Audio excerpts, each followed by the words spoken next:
रुद्रपुर गांव में सन्नाटा पसरा होता है। आज फिर से गांव में एक और मौत हो गई थी और हर कोई इस मौत के बारे में बातें कर रहा था। अरे जब सभी गांव वालों को पता है कि हमारे गांव से सटे जंगल में जो कोई जाता है फिर वापस लौटकर नहीं आता, तो फिर वहां कोई क्यों ही जाता है?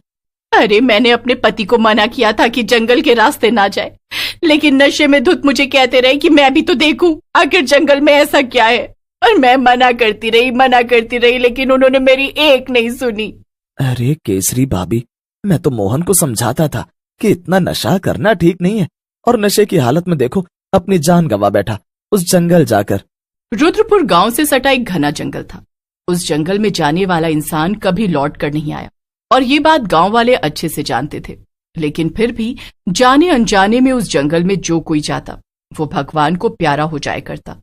गांव में हर महीने 4 से 5 मौतें हो रही थीं। अरे गोपाल कैसा है? आज तो बड़ा उदास लग रहा है। अपने जिगरी दोस्त के जाने के बाद गम में डूबा हुआ है। क्या बताऊं दया भैया, मैंने उस जंगल में जाने से मना किया था। वो तो मुझे भी जंगल खींचकर लेकर जा रहा था, लेकिन मैंने उसे जंगल जाने से मना कर दिया। अगर तूने उसे रोक लिया होता तो आज तो वो तेरे साथ होता। मुझे तो समझ नहीं आता कि आखिर उस जंगल में ऐसा क्या है जिस वजह से लोग अपनी जान गंवा देते हैं।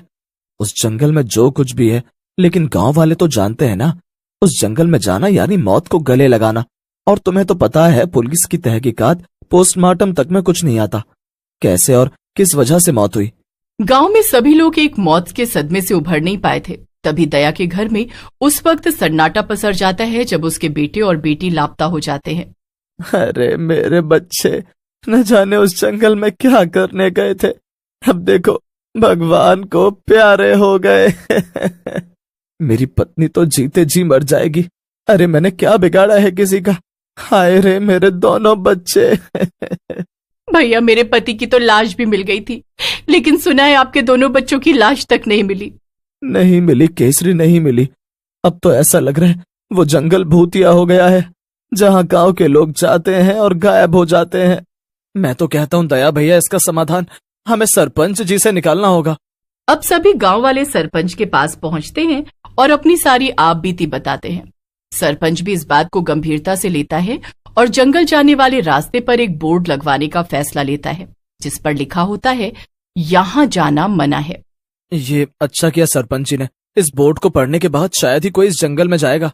उस बोर्ड के लगने के अगले दिन केसरी पास के कुएं पर जब पानी भरने जाती तो वो देखती है कि कल जो उन्होंने यहाँ जाना मना है का बोर्ड लगाया था वो वहां है ही नहीं। अब ये बात केसरी गांव वालों को बताती है। हमने जो कल जंगल जाने के रास्ते पर बोर्ड लगाया था वो बोर्ड वहां है ही नहीं। क्या बात कर रही हो केसरी भाभी? वो बोर्ड तो मैंने खुद अपने हाथों से लगाया है।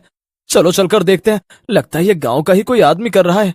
उस बोर्ड के हटने से तो मुझे भी ऐसा लगता है, लेकिन कोई बात नहीं, हम दोबारा बोर्ड लगा देते हैं। हाँ, हमें वो बोर्ड तो लगाना ही होगा, वरना जो अनजान लोग हैं वो जंगल के रास्ते गए तो फिर लौटकर नहीं आएंगे। गोपाल, दया और गांव के बाकी लोग मिलकर दोबारा से जंगल के रास्ते यहाँ जाना मना है का बोर्ड लगा देते हैं। ऐसे ही कई दिन बीतता है और जब जब गांव के लोग जंगल जाने वाले रास्ते पर बोर्ड लगाते वो बोर्ड अगले ही दिन उन्हें वहां नहीं मिलता। एक रोज भूला भटका रुद्रपुर गांव में एक शहरी पर्यटक आता है। ये गांव तो बेहद खूबसूरत है, इस गांव का भ्रमण करना पड़ेगा। पहले इस घने जंगल में कुछ फोटोज खींच लेता हूँ, उसके बाद गांव के लोगों से मुलाकात करूंगा। इतना कहने के बाद वो शायर आदमी जंगल की तरफ बढ़ता है और अपने कैमरे में जंगल की सुंदरता के कुछ नजारे कैद कर लेता है। तभी उसके नाक में अचानक एक खुशबू आती है। ये खुशबू तो जानी पहचानी लग रही है।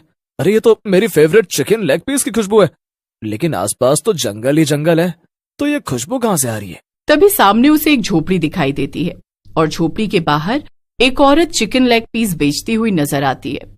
ओह वाओ, ग्रेट, खाने का बंदोबस्त तो हो ही गया। सैम उस औरत के पास पहुंचता है और उस औरत से चिकन लेग पीस खरीदता है। और जैसे ही सैम उस औरत का दिया हुआ चिकन लेग पीस खाता है, सैम उस औरत के हाथों के बने चिकन लेग पीस की तारीफ करने लगता है। ओह नाइस, ये तो बहुत टेस्टी है। सच में इस चिकन लेग पीस का जवाब नहीं, आपने इसे बहुत अच्छे से बनाया है। धन्यवाद आपका यहाँ आने के लिए। सैम चिकन लेग पीस खा रहा होता है और तभी उसके सामने से वो औरत अचानक से गायब हो जाती है और सैम डर से उसके हाथ से चिकन लेग पीस छूट जाता है। सैम इधर उधर देखने लगता है, लेकिन उसे वो औरत कहीं नहीं दिखती। अचानक से वो औरत कहाँ चली गई? अरे कोई है यहाँ पर? इतना कहने के बाद जैसे ही वो मुड़ता है उसके पीछे ही पेड़ से लटकी हुई चुड़ैल जोर जोर से हंस रही होती है। यहां से बचकर जाना नामुमकिन है, तुम भूल भुलैया में फंस चुके हो। जो एक बार यहाँ आया है फिर लौट कर नहीं गया, अब उस परंपरा को मैं टूटने तो नहीं दे सकती। इतना कहने के बाद वो चुड़ैल सैम की आंखों से आंखें मिलाती है और सैम वहीं गिर पड़ता है, जिसके बाद वहीं उसकी मौत हो जाती है।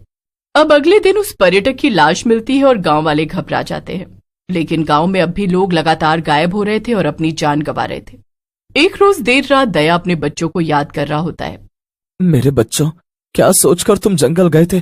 न जाने तुम्हें आसमान ने अपने अंदर समा लिया था या धरती निकल गई। कहाँ हो तुम लोग? अब तो मेरी उम्मीद भी खत्म हो चुकी है।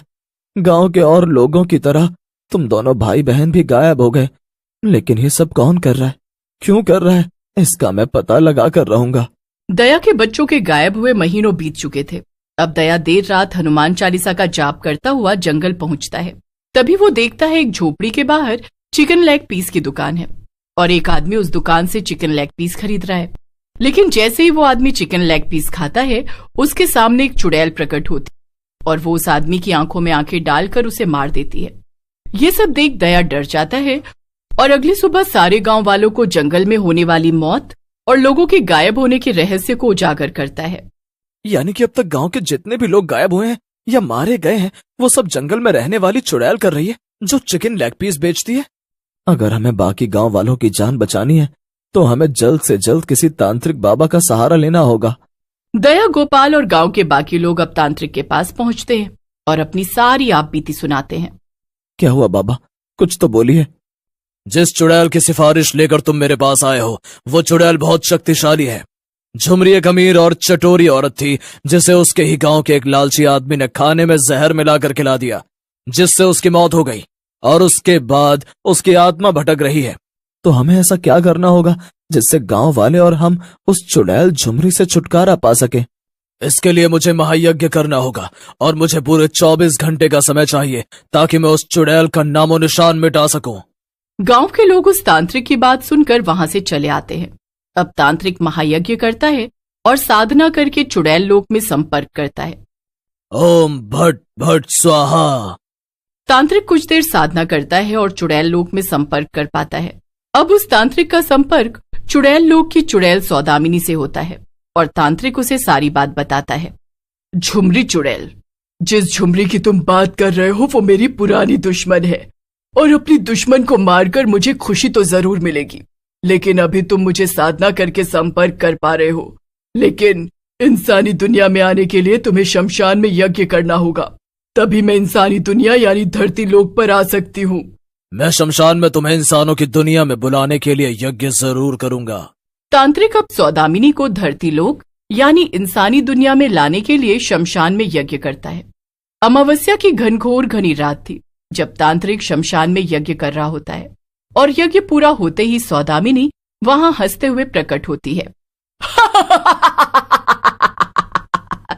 मैं आ गई, सौदामिनी इंसानी दुनिया में आ गई और अब सौदामिनी के हाथों झुमरी का मरना तय है।